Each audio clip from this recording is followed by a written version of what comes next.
Last class we have seen lifetime and scope for variables in a program. Lifetime defines the time interval during the execution of a program in which a program variable is live or active. It is actually the time interval between the point of creation of that variable in the memory and the point at which the memory is deallocated. And scope is the accessibility of variables. That means a portion of the program where a variable is accessible. And we have also seen a classification of variables into automatic or local, and we saw that for automatic variables, which are actually all the formal parameters and variables defined within a function, where the lifetime is throughout the execution of an instance of that function, and the accessibility for local or automatic variables starts from the point of definition in the program and it goes to the last statement of the block. Block means statements delimited within curly braces. It goes to the last statement of the block in which that variable is defined. And today we are going to see the second class of variables based on lifetime and scope. And what we are going to see today is about global or external variables. Global variables are those variables which are shared among various functions in a program. That means global variables accessibility is there in more than one function. So today the topic is global or external variables. What are global or external variables? We can try to understand with this illustrative example. Let us not worry about what this program is. We can understand what it is when we try to simulate its execution. Here the important statement is this: a declaration which declares C as a character variable and also initializes the character constant G as the value of C. And if you observe, you can see that a variable is defined outside function definitions.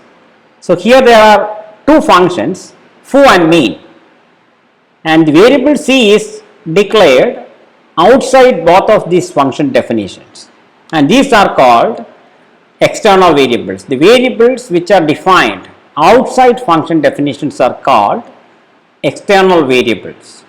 Now suppose you look at the execution of this program. When the program begins, that means when the main function starts execution, memory is allocated for global variables and automatic variables in the main function. So it's very important. The moment you start executing your program,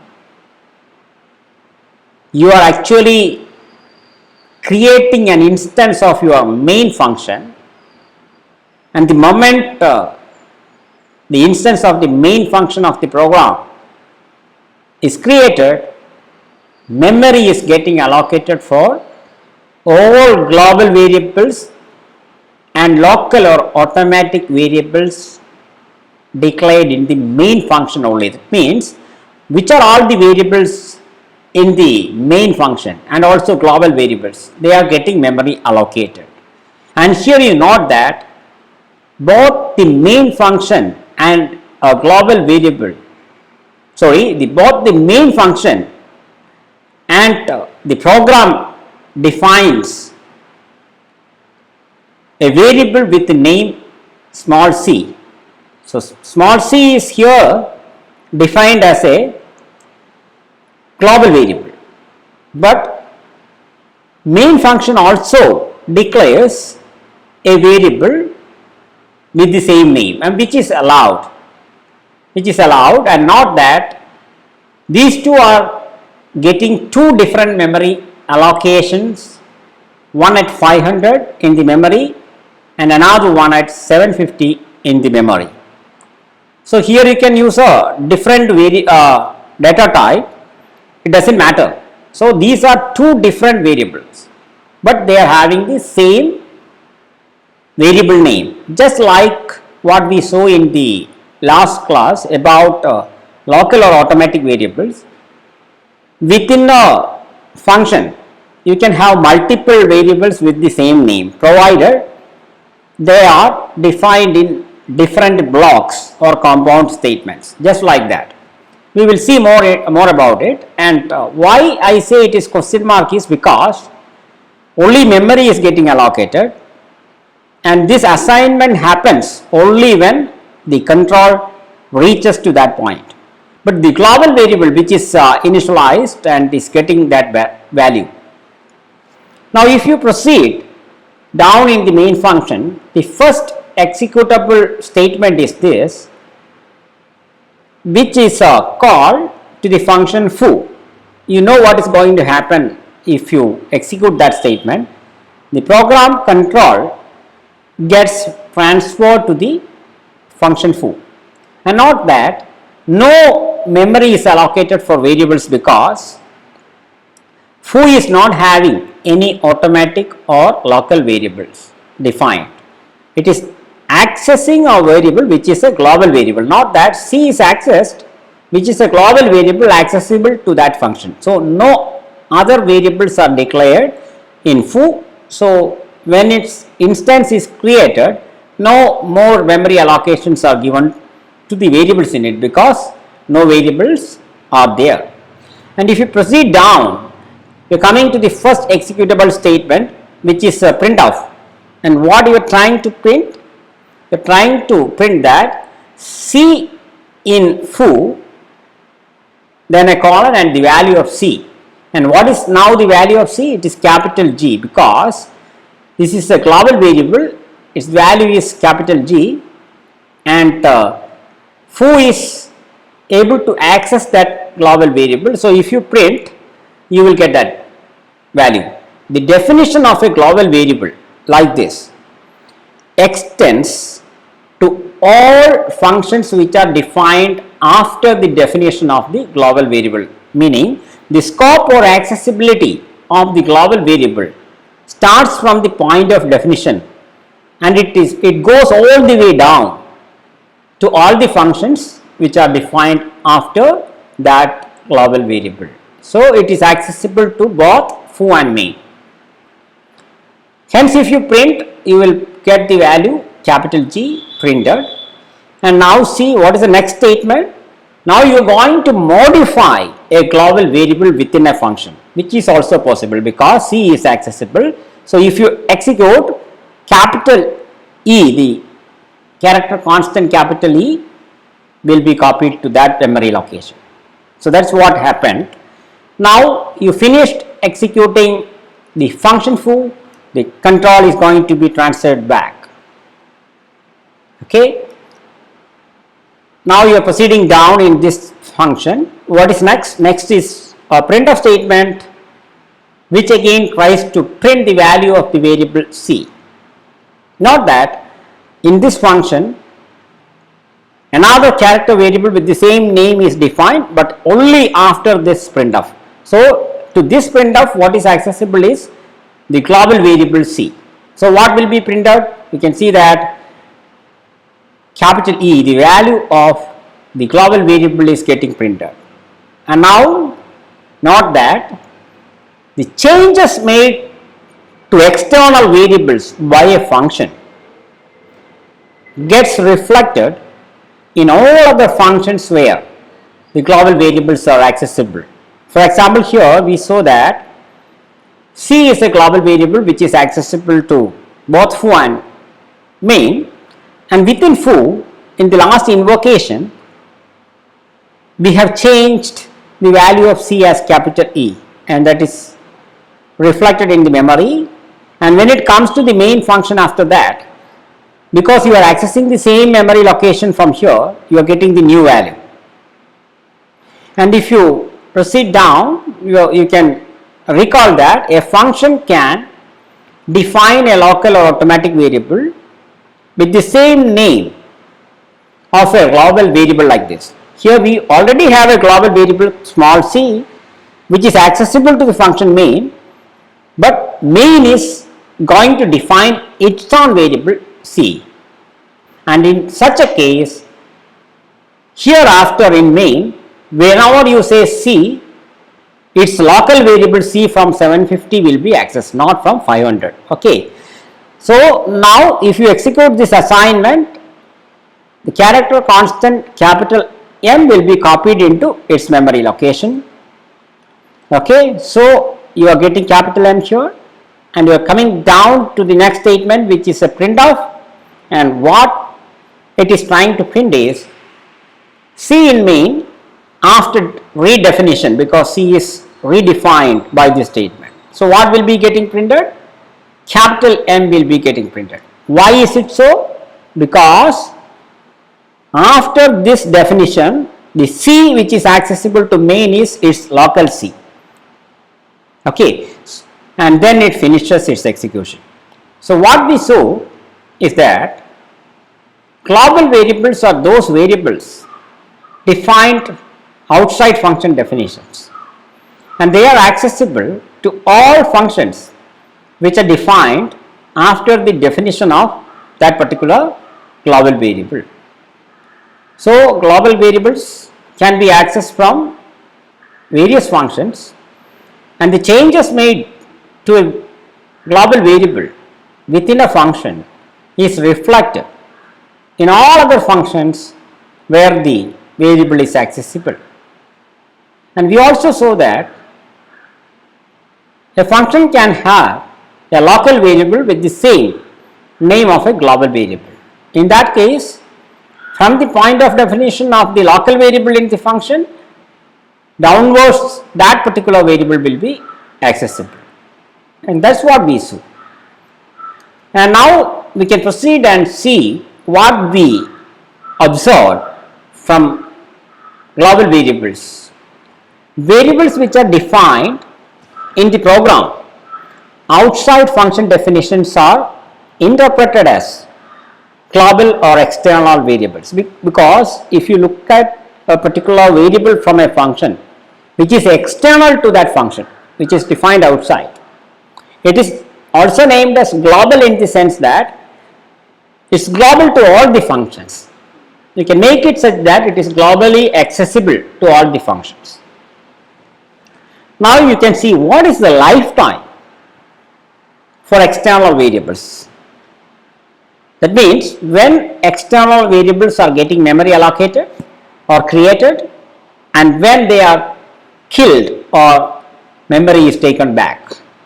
You can see that the lifetime of a global variable is throughout the execution of the program. That means it starts from the moment main function is invoked for execution, and it goes all the way till that main function terminates. You know that this is exactly the start and end of a program execution.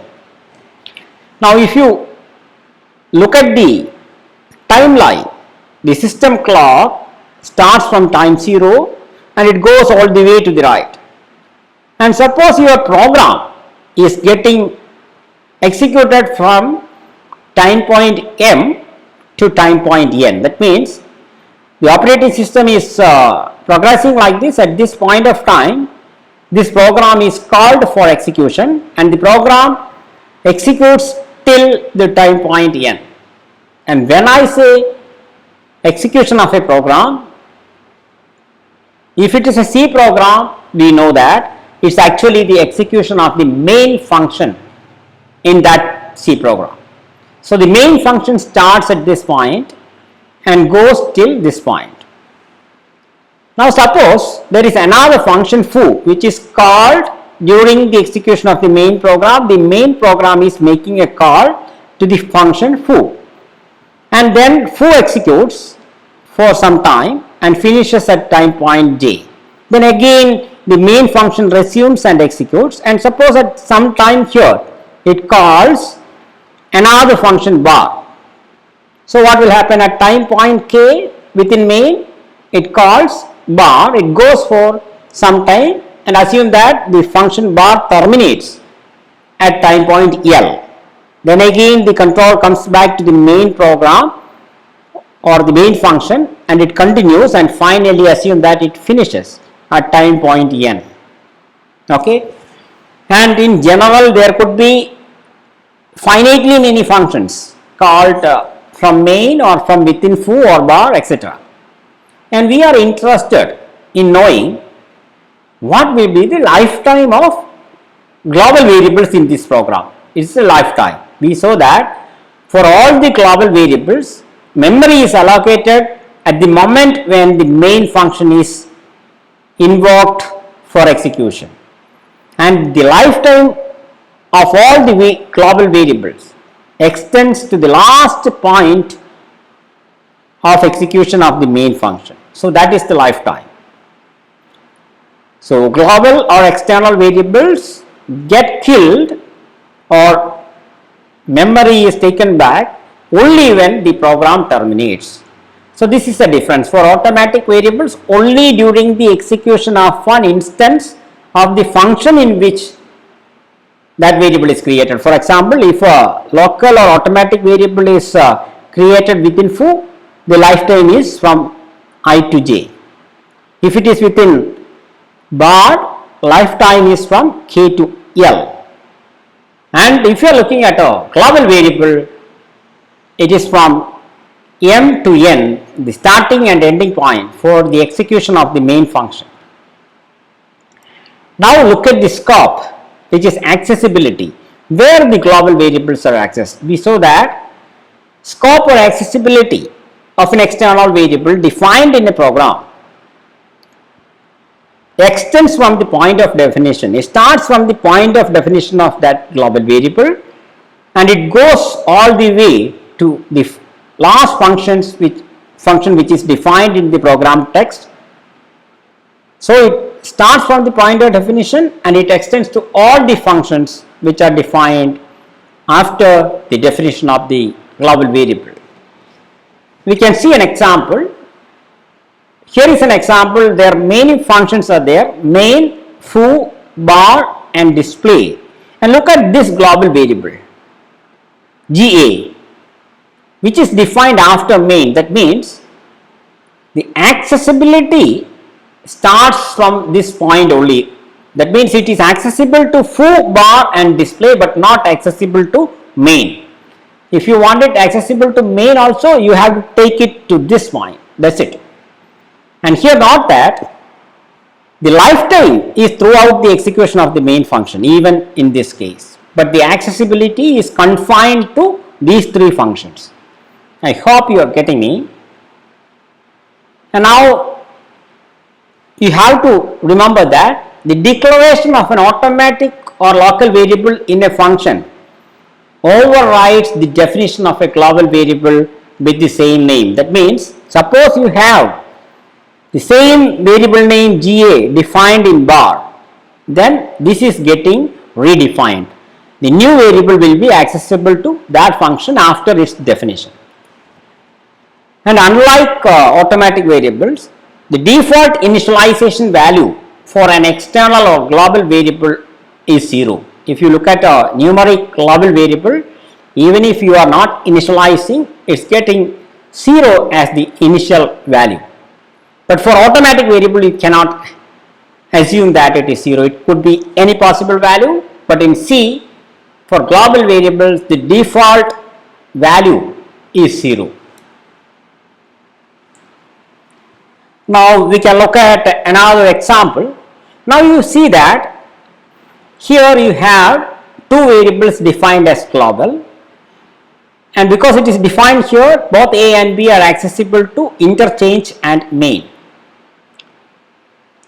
So the storage class specifier is not used here. You know that when we discussed about automatic variable, the auto is default, but if you want you can specify it before the declaration statement. Here again the storage class specifier is not there. Actually in this case you don't have to say that it is external, because if you define it outside function definitions, then it is automatically taken as external variables. Now we can see what this is doing. If you look at the execution, when the execution begins, memory is getting allocated for all the global variables, which is a and b. That means nothing is there in main as a local variable. It's true. It's only accessing the global variables a and b. Okay.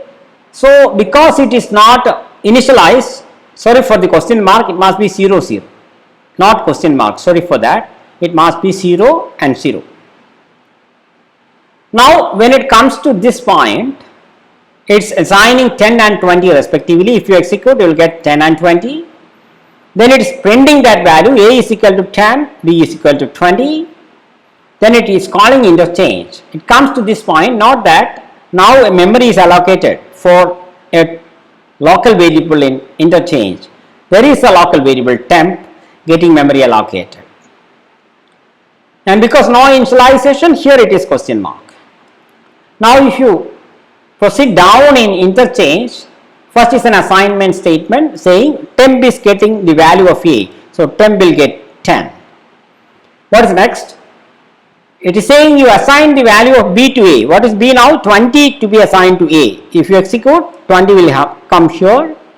Proceeding down, it says now you assign the value of temp, which is 10, to the variable b. So 10 is getting assigned here. So now you can see that the value actually is values are getting interchanged. And now you are going back to a main function and proceeding down in that, and you are printing the value. So what are the values of now a and b?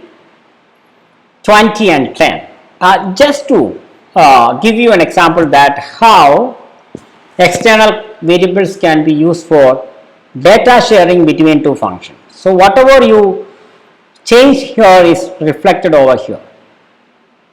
So this is a way to return more than one variable from a function using global variables. Nothing is explicitly returned, but it is like returning the new values of a and b, because the new values are accessible to the main function. And it finishes. So external variables enable a programmer to share data among functions in a program. Now look at another example. Here the difference is that the same program, but the variable declarations here a and b are declared after the function interchange. So it is not accessible to that function, but there is a way to make it accessible, and that is using declaration statement. It is a declaration statement. You say that extend unsigned AB means both a and b are unsigned global variables. Somewhere they are defined, and I want to extend the scope or accessibility of those variables to this function as well. So that is the meaning of this statement. I am repeating. Somewhere else two variables a and b of type unsigned are declared or defined as global variables, and I just want to access it from this function. Then you go for external unsigned AB. You are saying that I am going to access two external variables a and b, and that is not required if unsigned AB is here. You can decide where you want to have it. And so this is what is called declaration. And declaration of global variables like this requires explicit specification of the storage class as extern unsigned AB. So here you can see that for global variables definition and declaration are different. This is definition and this is declaration. What is the difference? A declaration does not create variables. It just extends their scope or accessibility. They are not creating new variables A and B, but just extends the accessibility of the already created variables in the memory, and that's it. We can see few more points about global variables. Initialization is permitted with definitions. Default initialization is 0. You can do it like this. An initialization should assign a constant value to an external variable like this. You cannot use a variable here for defining a global variable. And another point is initialization is not permitted with declaration, and you know that declaration and definition are different. Declaration is not creating variables but just extends the accessibility of that variable to the function in which it is getting declared. So this is not allowed is what I was trying to tell. Last point, separate memory pool or segment is used to allocate storage for external variables. May not be in this stack. After discussing about all the classes of variables, we shall see how memory is allocated by an operating system. So today we have seen global variables or external variables are those variables defined outside function definitions, and global variables can be accessed in various functions, and by default its accessibility or scope extends from the point of definition and goes to all the functions which are defined after the definition of the global variable. And you can use declaration if you want to access it from a function which is defined before the definition of the global variable. You go for declaration where extern keyword is a must. And we saw that for global variables, declaration and definition are different. Definition causes the creation of the variables in memory, and declaration is just a request to extend its accessibility to a function where you are using the declaration. And we saw that global variables can be accessed from various functions and hence be used to return more than one value from a function, or to get the effect of returning more than one value. That means global variables can be used to implement data sharing among various functions in a C program. Thank you.